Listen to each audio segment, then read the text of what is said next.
Demography की, मतलब population structure की और इंफ्रास्ट्रक्चर की। मैंने जब शुरुआत कराई थी तो आपको 4 तरह की इकोनॉमी बताई थी। बैकवर्ड, ऐसी इकोनॉमी जो मेनली एग्रीकल्चरल डिपेंडेंट है और बहुत ही पुअर है, उसको बैकवर्ड बोलते हैं। फिर डेवलपिंग इकोनॉमी, ये थोड़ा सा एडवांस वर्जन है बैकवर्ड इकोनॉमी का। यहाँ पे भी गरीबी है पर यहाँ पे लोग अब इंडस्ट्रीज में जा रहे हैं। फिर मैंने आपको स्टैग्नेंट इकोनॉमी बताई थी, जो कांस्टेंट है, जो आगे नहीं बढ़ रही है। और वाइब्रेंट इकोनॉमी बताई थी, जो बहुत तरक्की कर रही है, जहाँ पे इंडस्ट्रीज बढ़ रही है। तो मैंने बताया था 1947 के टाइम में हम लोग बैकवर्ड की कैटेगरी में आते थे, डेवलपिंग की कैटेगरी में आते थे। 47 से 1990 हम स्टैग्नेंट थे, 1990 के बाद वाइब्रेंट हुए। फिर मैंने आपको बताया था कुछ नोटेबल इकोनॉमिस्ट के नाम याद रख रहे हैं। Dadabhai Naoroji, William Digby, R C Desai, V K R V Rao. और मैंने 1 मार्क के लिए आपको बोला था सब्सिस्टेंस फार्मिंग को आप थोड़ा ध्यान रखना। एक ऐसा मेथड ऑफ फार्मिंग जहाँ क्रॉप को इसलिए रेस किया जाता है ताकि फैमिली की बेसिक नीड पूरी हो सके। फिर हम आ गए थे एग्रीकल्चर सेक्टर पे। तो मैंने सबसे पहले बताया था कि जब हम इंडिपेंडेंट हुए थे तो एग्रीकल्चर के फीचर क्या थे। प्रोडक्टिविटी लेवल कम था, मतलब पर हेक्टेयर ऑफ लैंड पे आज की डेट में जितना प्रोडक्शन हो रहा है 1947 में नहीं होता था। व्हीट और राइस का एग्जांपल दिया था। ध्यान आया कि नहीं आया, बोलो पहले। Yes sir. दूसरा फीचर बताया था हम रेनफॉल पे डिपेंडेंट थे, हमारे यहाँ प्रॉपर इरिगेशन फैसिलिटी नहीं थी।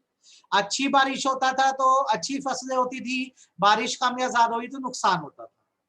तीसरी बात मैंने बताई थी वेज था, मतलब गैप था ओनर और टीलर में। ब्रिटिशर ने ट्रायंगुलर रिलेशनशिप बनाया था जहां वो जमींदार से आए थे जो जमीन के ओनर बन गए थे, और फार्मर को टीलर बना के छोड़ दिया गया था।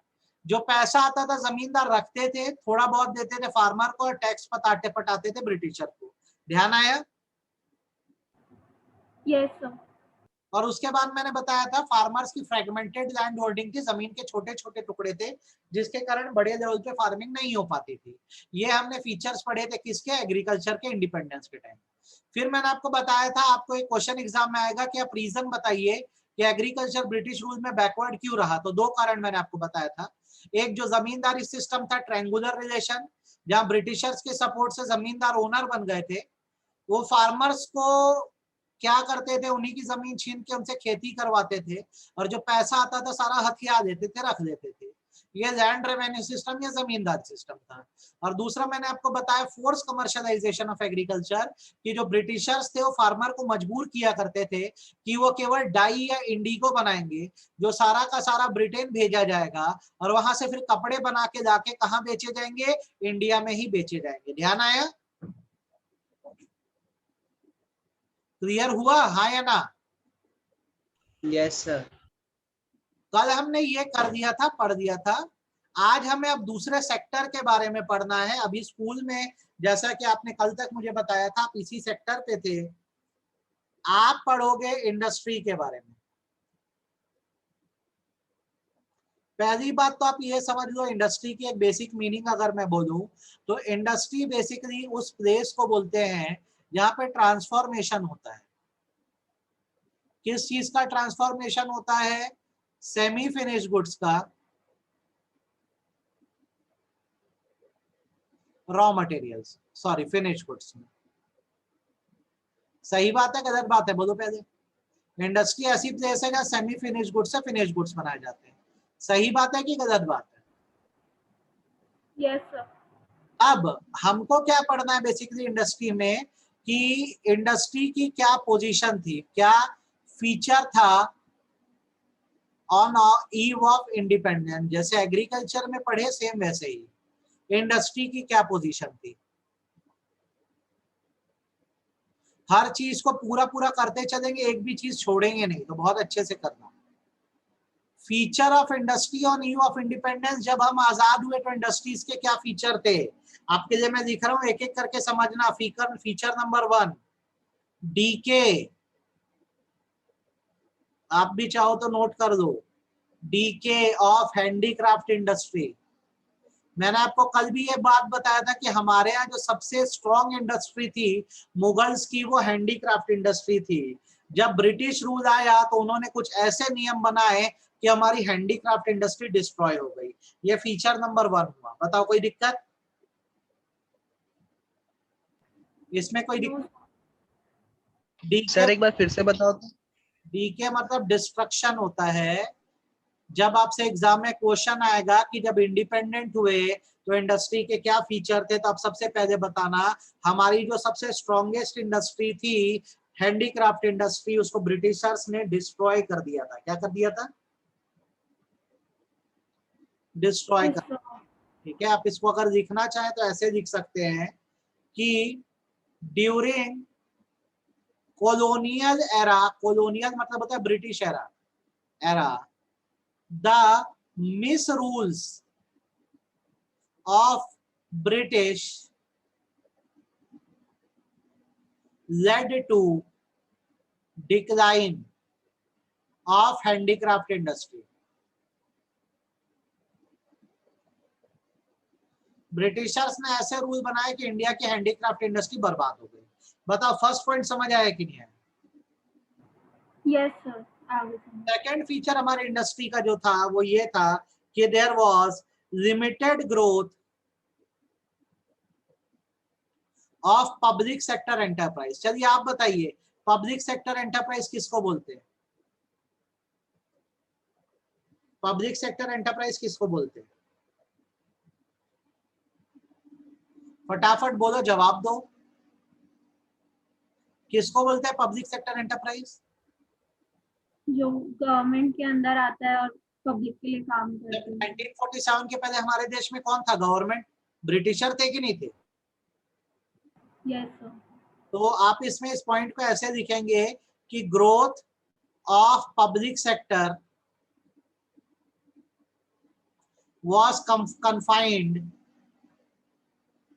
confined मतलब होता है limited to certain areas. Britisher ने क्या है, भारत को कमजोर रखने के लिए सारे इंडस्ट्रीज को डेवलप नहीं किया, सिर्फ कुछ इंडस्ट्रीज को डेवलप किया जिनकी जरूरत उनको थी, जैसे कि रेलवे, क्योंकि ब्रिटिशरों को सामान इधर से उधर पहुंचाना था, उन्होंने रेलवे इंडस्ट्री को डेवलप किया। पावर, क्योंकि बिजली चाहिए थी। पोस्ट, पोर्ट्स, पोर्ट मतलब होता है सी पोर्ट्स, ठीक है। टेलीग्राफ,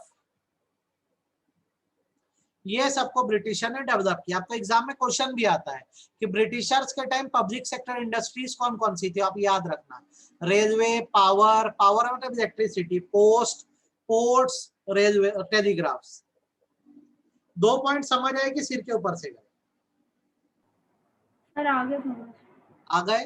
तो आप क्या पढ़ रहे हो, जब हम इंडिपेंडेंट हुए तो हमारी हैंडीक्राफ्ट इंडस्ट्री डिस्ट्रॉय हो गई थी, पब्लिक सेक्टर की ग्रोथ नहीं थी। थर्ड और आखिरी feature, lack of heavy industries. Britisher के पास इतना दिमाग था कि अगर इंडिया में हैवी इंडस्ट्रीज की इजाजत दे दी जाए। हैवी इंडस्ट्रीज क्या होती हैं? Who manufacture capital goods. Capital goods समझते हो? कैपिटल गुड्स समझते हो? बताओ। कैपिटल गुड्स का मतलब होता है प्लांट एंड मशीनरी। इसका दूसरे शब्दों में मतलब होता है machines used in factory. Britisher ने इतना दिमाग लगाया कि अगर ये इंडियन लोग भारत में मशीन बनाना शुरू कर देंगे तो ये बड़ी बड़ी फैक्ट्रियां डाल देंगे। तो उन्होंने क्या किया, इंडिया में हैवी इंडस्ट्री को ग्रो ही नहीं होने दिया। इंडिया में ब्रिटिश एरा में केवल एक ही इंडस्ट्री बन पाई थी, वो थी Tata iron and steel mills.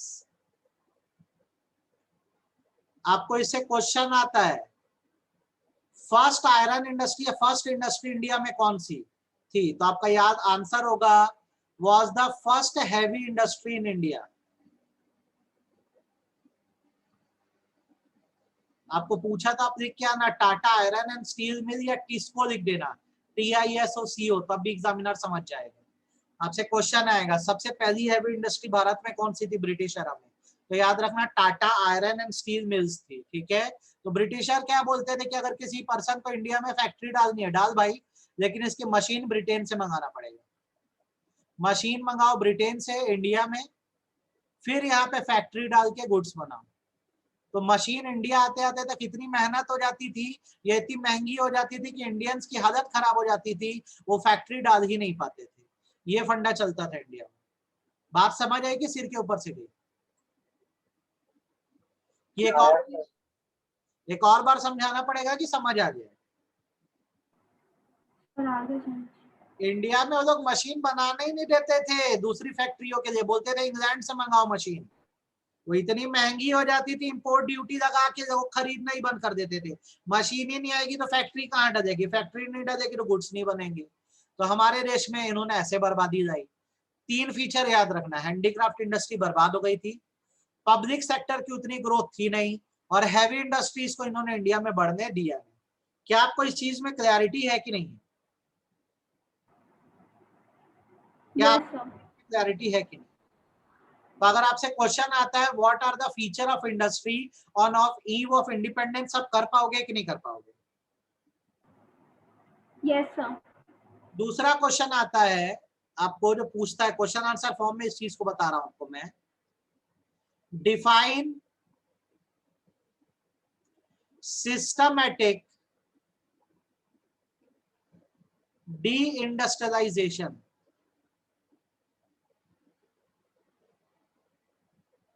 ठीक है, ये क्वेश्चन आपको एग्जाम में पूछता है। एक दूसरा क्वेश्चन भी पूछता है, एक्सप्लेन,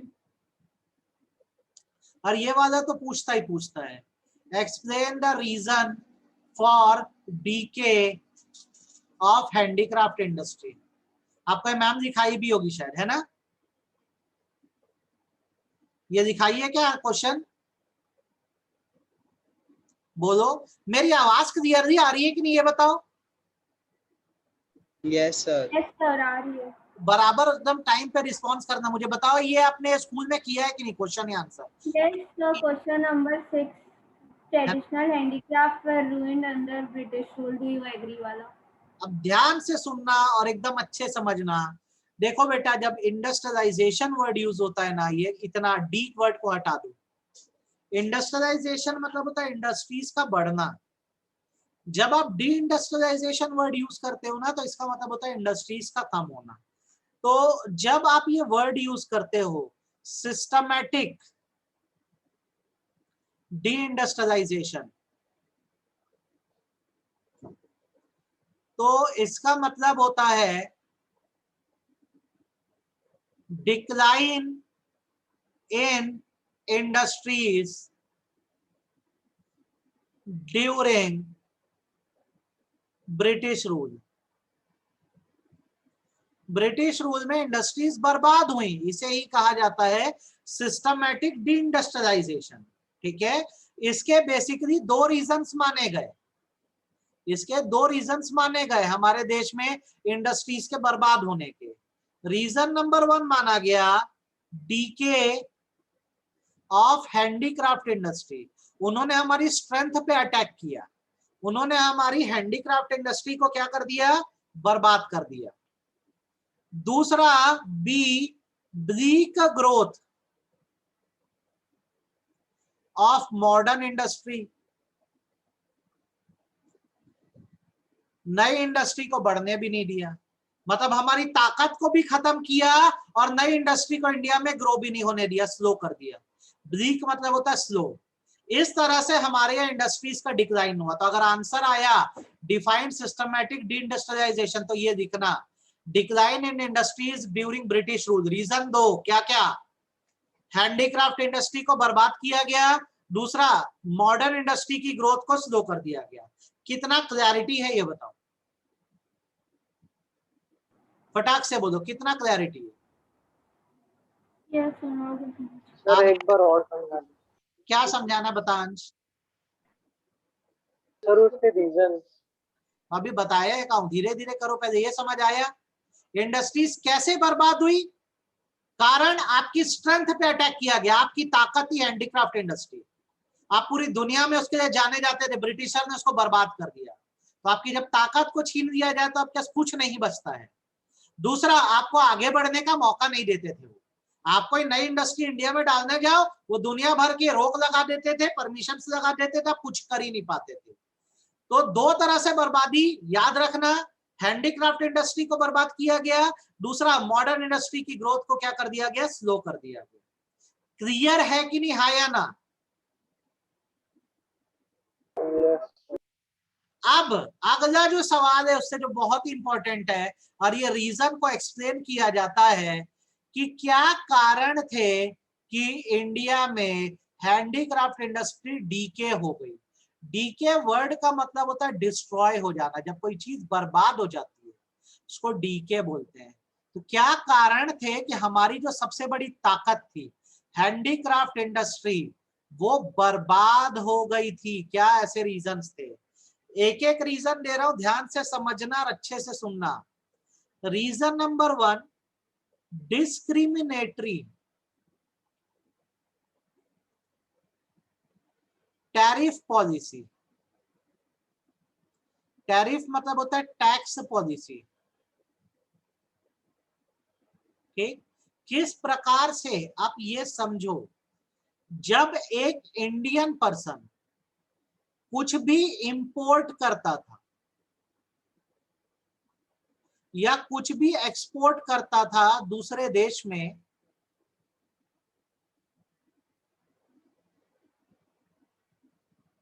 मान लो किसी भी अदर कंट्री में, तो राज तो ब्रिटिशर्स का था।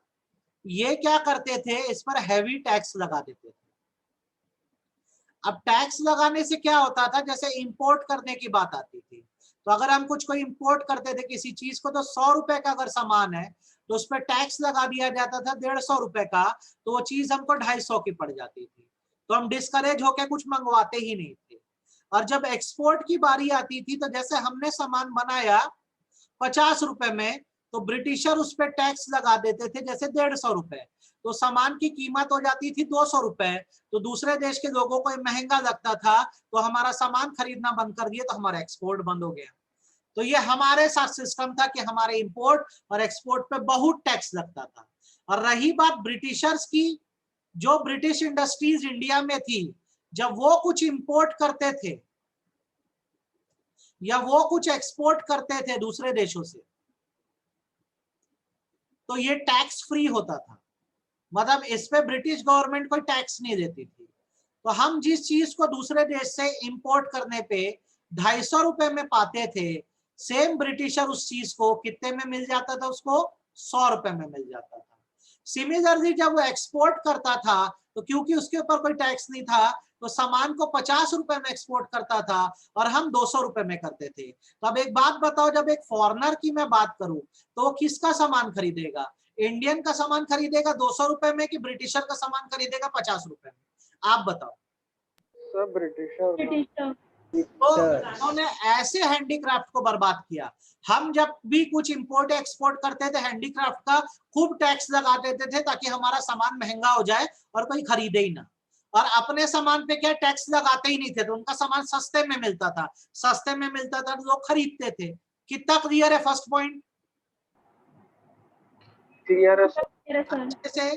दूसरी चीज, हमारी भारतीय लोग की भी गलती थी, हमारा डिमांड पैटर्न बदल गया था।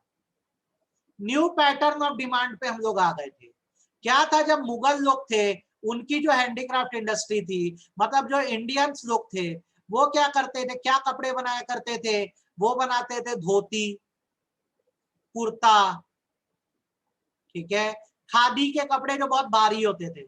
ब्रिटिशर ने क्या किया, हमारे ही रॉ मटेरियल का इस्तेमाल करके पैंट एंड शर्ट बनाना चालू कर दिया। भाई लोगों ने पैंट शर्ट पहना, उनको अच्छा लगने लगा, तो उनकी डिमांड चेंज हो गई। और वो धोती कुर्ता पहनना छोड़ के हाई क्लास में आने के लिए क्या पहनना शुरू कर दिए? पैंट शर्ट पहनना चालू कर दिए। तो हमारी हैंडीक्राफ्ट इंडस्ट्री क्या हो गई? बर्बाद हो गई। लोग हमारा सामान ही खरीदना बंद कर दिए। कितना समझ आया? फिर से रिपीट करूं कि क्लियर है? मेरे को क्लियर है। बाकी दोनों को? सर क्लियर है। सर एक बात बताओ, इन लोग पैंट शर्ट इंडियन वाले क्यों नहीं बनाए? क्या? क्योंकि आइडिया नहीं पैंट था शर्ट ना, इनोवेशन नहीं था ना बेटा उस टाइम। इनोवेशन नहीं था, हमारी आदत थी धोती कुर्ता पहनने की।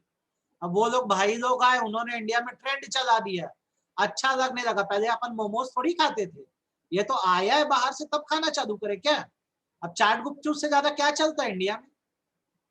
मोमोज चलता है कि नहीं चलता? बारबेक्यू वाला। यस। मुंह में पानी आ गया है। खैर कोई नहीं।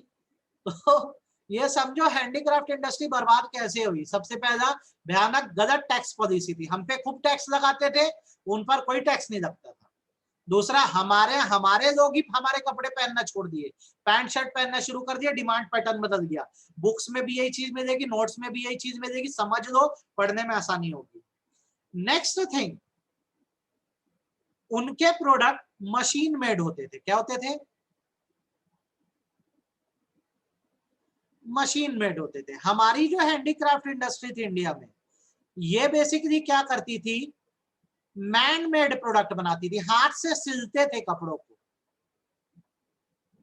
और जो ब्रिटिशर के प्रोडक्ट थे वो मशीन मेड थे। तो बताओ ज्यादा फिनिशिंग किस में आएगी? सर मशीन मशीन मेड में आएगी। तो लोगों को दिखा कि मशीन से बनाने में कॉस्ट भी कम आती है, कपड़े भी सस्ते मिलते हैं और फिनिशिंग भी ज्यादा आती है, तो why we are using man made product, हम ब्रिटिशर के मशीन मेड प्रोडक्ट खरीदेंगे। तो हमारे हैंडीक्राफ्ट इंडस्ट्री का कंपटीशन हो गया था ब्रिटिशर के मशीन मेड प्रोडक्ट से, जिसके कारण हम उनको compete नहीं कर पाए और हमारी इंडस्ट्री खत्म हो गई। तो 3 रीजन देख लो, एग्जाम में पूछता ही पूछता है, फर्स्ट जो भी एग्जाम होगा उसमें पूछेगा ही। टैरिफ पॉलिसी बहुत खराब थी, दूसरा डिमांड पैटर्न बदल गया, तीसरा ब्रिटिशर मशीन में प्रोडक्ट का यूज करते थे, और चौथा बर्बादी तब आई हैंडीक्राफ्ट इंडस्ट्री में जब इंडिया में रेलवे आ गया, introduction of railway in India. Britisher क्या करे, पूरे इंडिया में रेलवे लाइन बिछाए। ये पूरा ना थोड़ा सा प्रवचन टाइप का है बेटा, हिस्ट्री है, हल्का सा बोर लगेगा लेकिन इससे नंबर है तो ध्यान रखना। पूरे इंडिया में रेलवे लाइन बिछाए। अब इन रेलवे लाइन से ये क्या करते थे, अपने प्रोडक्ट को ऑल ओवर इंडिया सप्लाई कर देते थे। तो इनका प्रोडक्ट देश के कोने कोने में पहुंचता था। और अपना जो एक इंडियन बिजनेसमैन है, ये इतना प्यारा था उस टाइम कि ये क्या करता था, बैलगाड़ी का इस्तेमाल करता था। किसका इस्तेमाल करता था? और इसका प्रोडक्ट ज्यादा से ज्यादा एक विलेज से दूसरे विलेज जा पाता था, उससे ज्यादा इनकी रीच नहीं थी। लेकिन अपने जो ब्रिटिशर थे भाई, वो पूरे देश में रेलवे लाइन बिछाए और कश्मीर से कन्याकुमारी तक हर जगह अपना प्रोडक्ट बेच दिए। तो डिमांड किसकी बढ़ी, ब्रिटिशर की कि हमारी? Sir britisher. तो 4 रीजन दिमाग में एकदम बिठा लो बेटा कि हैंडीक्राफ्ट इंडस्ट्री कैसे बर्बाद हुई। एक टैरिफ पॉलिसी रीजन था, दूसरा डिमांड का चेंज होना रीजन था, तीसरा मशीन मेड प्रोडक्ट्स का आना रीजन था, और चौथा रेलवेज का आ जाना था। मैं ऊपर से पूरा नीचे तक दिखा रहा हूं, अच्छे से देख दो, मुझसे कुछ पूछना है तो बताओ। सबसे पहले क्या पढ़ा जाता है, इंडस्ट्री के फीचर। पहला फीचर, हैंडीक्राफ्ट इंडस्ट्री बर्बाद हो गई। ध्यान से देख लो, हैंड रेस करोगे तो नीचे बढ़ूंगा, हैंड रेस की बटन है, दबाओगे तो नीचे बढ़ेगा। दूसरा, पब्लिक सेक्टर को बढ़ने नहीं दिया। याद रखना, सिर्फ कुछ इंडस्ट्री बढ़ी, कौन कौन सी? Railway, power, post. जो इंडिया में आज भी पोस्ट चल रहा है, ब्रिटिशर की देन है। सी पोर्ट्स बनाए ब्रिटिशर ने हमारे देश में। बन जाएगा तो हैंड रेस करो। तीसरा, हैवी इंडस्ट्रीज की ग्रोथ को उन्होंने बहुत स्लो कर दिया। बोला इंडिया में मशीन बनाना ही नहीं देंगे, जो मशीन लानी है ब्रिटेन से लाओ, इंडिया में नहीं बनेगी। एक ही इंडस्ट्री सेट हो पाई थी, याद रखना, कौन सी? TISCO, Tata iron and steel company या मिल्स। ये 1 मार्क में पूछेगा। फिर आपको सवाल मैंने दिया, सिस्टमैटिक डिइंडस्ट्रियलाइजेशन मतलब क्या होता है? तो इसका मतलब होता है इंडस्ट्रीज का डिक्लाइन होना। क्यों? 2 कारण, एक हैंडीक्राफ्ट इंडस्ट्री बर्बाद हो गई और दूसरा मॉडर्न इंडस्ट्रीज को बढ़ने नहीं दिया गया। हमने उसके बाद नीचे क्या पढ़ा, हैंडीक्राफ्ट इंडस्ट्री कैसे कैसे बर्बाद हुई। तो टैक्स पॉलिसी बहुत डिस्क्रिमिनेटरी थी ब्रिटिशर की। हमारे इंपोर्ट एक्सपोर्ट पे हैवी टैक्स था, उनके इंपोर्ट एक्सपोर्ट पे कोई टैक्स नहीं था, तो हमारा सामान ऑटोमेटिकली टैक्स के कारण महंगा हो जाता था। दूसरा, डिमांड पैटर्न बदल गया, हमारे ही लोग ब्रिटिशर के कपड़े पसंद करने लग गए। तीसरा, हमारा कंपटीशन ब्रिटिशर के मशीन मेड प्रोडक्ट से हो गया, उनमें ज्यादा फिनिशिंग थी और खर्चा भी कम आता था। चौथा, ब्रिटिशर रेलवे लेकर आए, पूरे देश में रेलवे लाइन बिछाई, अपने प्रोडक्ट को पूरे देश में बांटा, जो हम कभी नहीं कर पाए थे। 4 रीजन जिसके कारण हमारी हैंडीक्राफ्ट इंडस्ट्री बर्बाद हुई। ईमानदारी से बोलो कितना क्लैरिटी है? सर पूरा ईमानदारी क्लियर। एकदम अच्छे से क्लियर है। Yes, sir.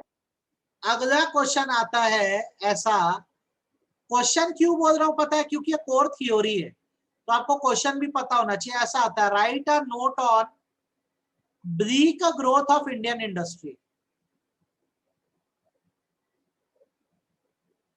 इंडिया में इंडियन इंडस्ट्रीज या मॉडर्न इंडस्ट्री क्यों नहीं बढ़ पाई?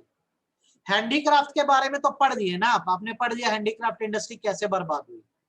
अब हम पढ़ते हैं कि मॉडर्न इंडस्ट्री की ग्रोथ ब्रीक क्यों थी, स्लो क्यों थी? भाई ब्रिटिशर बढ़ने ही नहीं देते थे, करके स्लो थी, मुद्दे की बात है। इसका आंसर ऐसा होता है, देखो, under British rule the industrial growth was limited only to those sectors which were profitable to British government, such as railway, power, post, seaports, etcetera. Britisher ने उन्हीं इंडस्ट्री को बढ़ाया जो उनके लिए फायदेमंद थी, ठीक है। A few textile mills were established, ठीक है, followed by some iron and steel enterprise. ध्यान से एक एक बात को सुनो, अच्छे समझो। इंडिया में ब्रिटिशर ने उन इंडस्ट्रीज को बढ़ाया जो उनके लिए फायदा देती थी, जैसे रेलवे, पावर, पोर्ट, सी पोर्ट। हम लोग क्या करते थे, कुछ टेक्सटाइल मिल बनाए, हमारे यहाँ कुछ आयरन इंडस्ट्री बनी, जैसे मैंने अभी आपको नाम बता दिया है, एग्जाम्पल लिख दे रहा है यहाँ पे, Tata iron and steel company, इसको टिस्को बोलते हैं, was founded in 1907 and subsequently a few more industries, इसका नाम पूछेगा एग्जाम में, कौन कौन से इंडस्ट्रीज और बनी थी। few more industries were set such as, ये याद रखना, sugar, comma cement and paper mills, ठीक है, ये भूलना मत। Rest there was no growth oblique slow growth of heavy industries या modern industries। ये इसका आंसर होगा अगर आया तो, देख लो सीख लो। ब्रिटिश रूल में भाई इंडस्ट्रियल ग्रोथ उतनी थी जितनी ब्रिटिशर के लिए फायदेमंद है। वो रेलवे, पावर मतलब इलेक्ट्रिसिटी सेक्टर, पोर्ट, सी पोर्ट, इस पे ज्यादा विश्वास रखते थे। इंडिया में कुछ ही इंडस्ट्रीज बढ़ी, जैसे textile mills, iron and steel company. इसमें याद रखना, Tata iron and steel company कब बनी? 1907 में। उसके बाद कुछ और भी बनी, जैसे शुगर, सीमेंट, पेपर मिल। बाकी कोई भी इंडस्ट्री बढ़ नहीं पाई क्योंकि ब्रिटिशर ने बढ़ने ही नहीं दिया इंडिया में। अब आप बताओ, ये आपको समझ आया क्या जो मैंने बोला? Yes sir. अच्छे से है कि आधा अधूरा है? Yes sir. अब इंडस्ट्री से आपको इतने सवाल आते हैं, इतना कंसेप्ट पूछता है। इंडस्ट्री वाले सेक्टर से आपको क्या पूछेगा? फीचर पूछेगा, इंडिपेंडेंस पे क्या थे आपके। आपको पूछेगा कि हैंडीक्राफ्ट इंडस्ट्री क्यों बर्बाद हुई। आपसे पूछेगा ब्रीक ग्रोथ क्यों थी। अगर ये क्वेश्चन आया तो कर पाओगे कि नहीं कर पाओगे? Yes sir. अब आप बताओ, आपको मैंने 2 सेक्टर बता दिए हैं, एग्रीकल्चर बता दिया, मैंने वीडियो नहीं भेजा क्या उसका? मैंने वीडियो नहीं भेजा है? बोलो। मैं भेज दूंगा वीडियो। मैंने आपको एग्रीकल्चर सेक्टर बता दिया, मैंने आपको इंडस्ट्री सेक्टर बता दिया। आपको ये दो सेक्टर समझ आए कि नहीं आए ये बताओ आप। यस सर, आ गया। अब मेरे को आपको कल की क्लास में फॉरेन ट्रेड बताना है। क्या बताना है? Foreign trade. कल दो पढ़ेंगे, फॉरेन ट्रेड पढ़ेंगे और डेमोग्राफी पढ़ेंगे। थोड़ा सा मेहनत करना, आज आधे आधे घंटे क्या करना, कल के और आज के दोनों लेक्चर देख लेना, मैं भेज दे रहा हूँ आपको, ठीक है, ताकि आप एकदम रिव्यू कर दो। ठीक, जैसे चैप्टर खत्म होगा नोट्स दूंगा, टेस्ट दे देना साथ सम्मान। कर दोगे? ठीक है, ये इसी हफ्ते खत्म करना है अपने को chapter with practice and notes, और हर चैप्टर की बहुत अच्छी प्रैक्टिस हो जानी चाहिए आपकी। That's it for today. आज ये कर रहे हैं हम लोग, ठीक है। Thank you sir.